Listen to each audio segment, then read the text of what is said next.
Om Swastiastu. Assalamualaikum warahmatullahi wabarakatuh. Shalom, namo buddhaya, dan salam sejahtera untuk kita semua. Perkenalkan, nama saya Madira Dipta Duprabawa. Perkenalkan, nama saya Patrick Andreas Limbong. Saya di sini selaku ketua dari tim Soviet Universitas Udayana. Mohon maaf untuk anggota kami yang lagi satu berhalangan hadir dikarenakan ada kesibukan lain.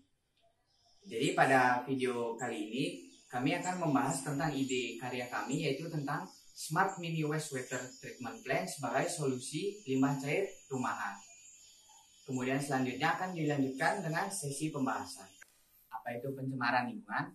Jadi menurut para ahli, pencemaran lingkungan merupakan bentuk perubahan sebagai sebab akibat ulah manusia yang tidak dikehendaki oleh lingkungan itu sendiri.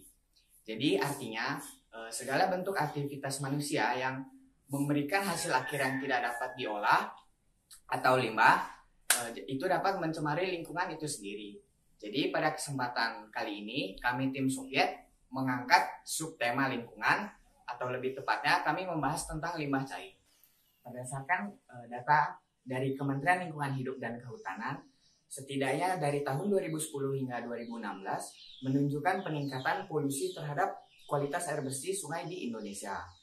Nah, dapat dilihat pada diagram batang tahun 2014 hingga 2016 menunjukkan indikator cemar berat yang lebih dominan. Artinya, peningkatan polusi di tahun tersebut terjadi lebih besar. Nah, mengapa hal tersebut bisa terjadi? Mari kita simak.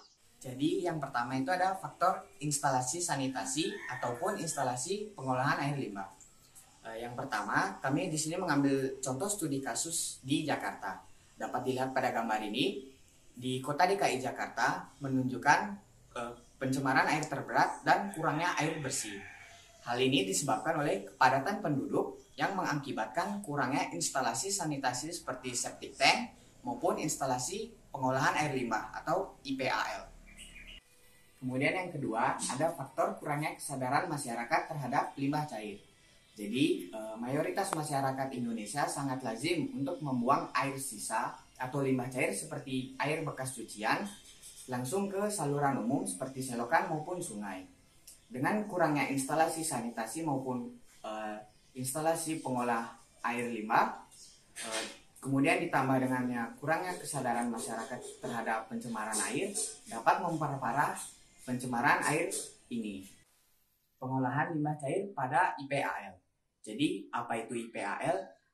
IPAL merupakan singkatan dari instalasi pengolahan air limbah. IPAL adalah sebuah struktur yang dirancang untuk mengolah dan membuang limbah kimiawi maupun biologis yang terdapat pada limbah cair, sehingga limbah cair tersebut dapat memungkinkan untuk digunakan lagi pada aktivitas lain. Bagaimana pengolahan limbah cair pada IPAL?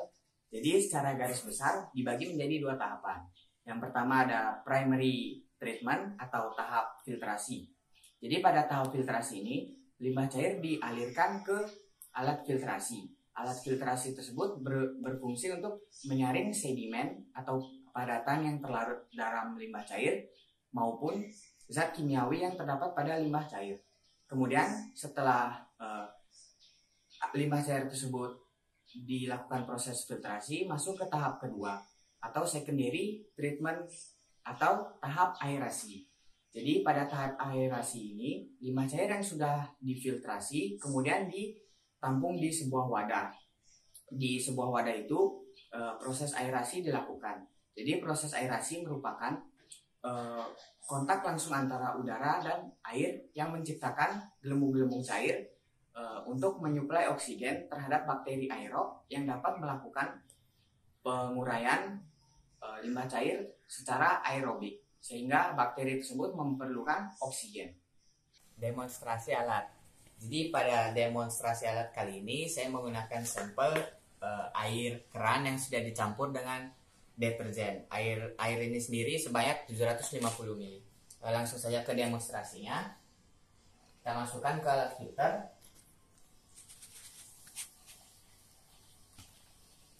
Kemudian air yang difiltrasi akan masuk ke dalam wadah berisi kerikil yang sebagai media bakteri untuk melakukan proses penguraian secara aerobik.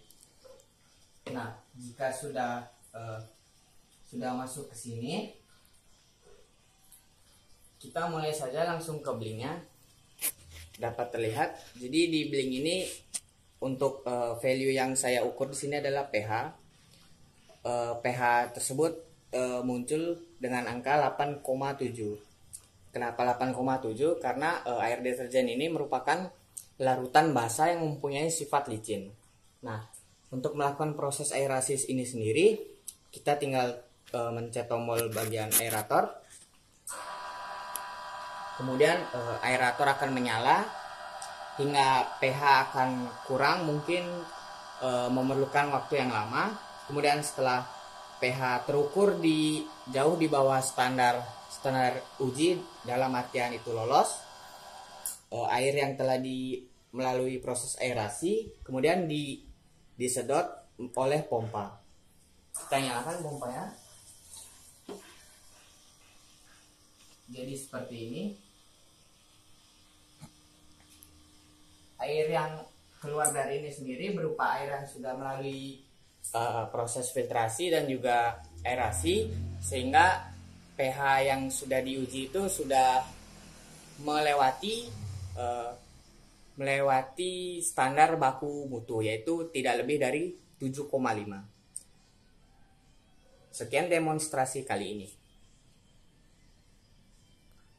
Sekian pembahasan karya kami, atau lebih tepatnya tentang Smart Mini Wastewater Treatment Plan sebagai solusi limbah cair rumahan. Dengan bertambahnya pengetahuan teman-teman tentang limbah cair maupun cara pengolahannya, sekiranya hal tersebut dapat memotivasi teman-teman untuk lebih memperhatikan dan menjaga lingkungan sekitar kita. Nah, sehubungan dengan lomba-lomba karya seperti ini juga, teman-teman dapat lebih kritis dan inovatif terhadap permasalahan di lingkungan sekitar kita. Terima kasih untuk teman-teman yang sudah meluangkan waktu berharganya untuk menonton video ini. Kami tim Soviet pamit undur diri dan sampai jumpa lagi.